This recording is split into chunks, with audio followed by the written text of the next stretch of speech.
Hello everyone, I'm Mairi-Jane Fox, and today I want to talk to you about two competitions. The first competition is a well-known global competition that ecological economists say could lead to the demise of our Earth system and civilization.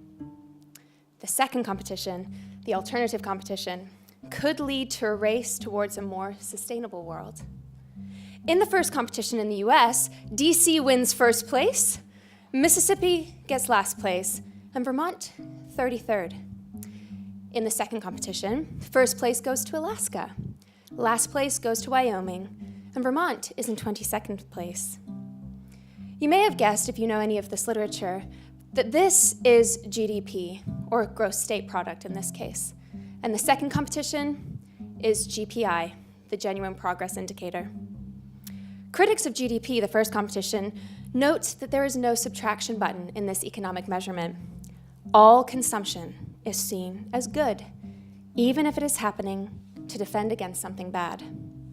Proponents of GPI, the second competition, point out that not only does GPI subtract environmental and social costs, like money spent on climate change mitigation, but GPI also adds in things that GDP neglects, like the value of household labor and volunteer work. With these improvements in mind, a group of GPI researchers and advocates is working to change the national and global competition towards GPI as the goal rather than GDP. The chosen tactic is one that has worked for national change in the US movements in the past, state-by-state uptake. In June 2013, there was a GPI in the States summit with over 20 states represented. But what they didn't know at that time is who would be the winners and losers in the states' GPI competition. So John Erickson and I, along with our team of collaborators, calculated a 50-state one-year table. What you're looking at in the orange is the current competition of gross state product. Organized by green, the green bar is GPI. Note, one of the highest GSPs is the lowest GPI, and that's Wyoming. You can be a winner in the GSP game and a loser in the GPI game.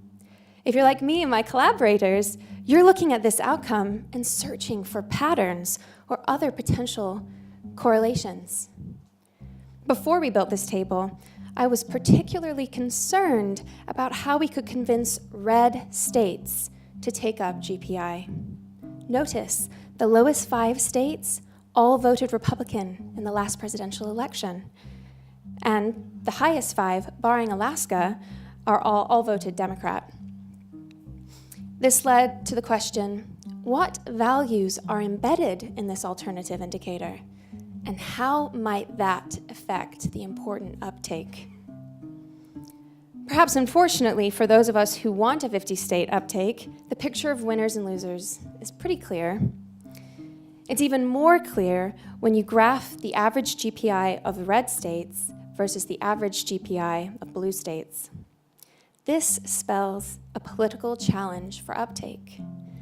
The question becomes, can we make an alternative indicator to GDP larger than politics, more palatable to people of different political persuasions, without compromising the integrity of the idea of sustainability? Thank you.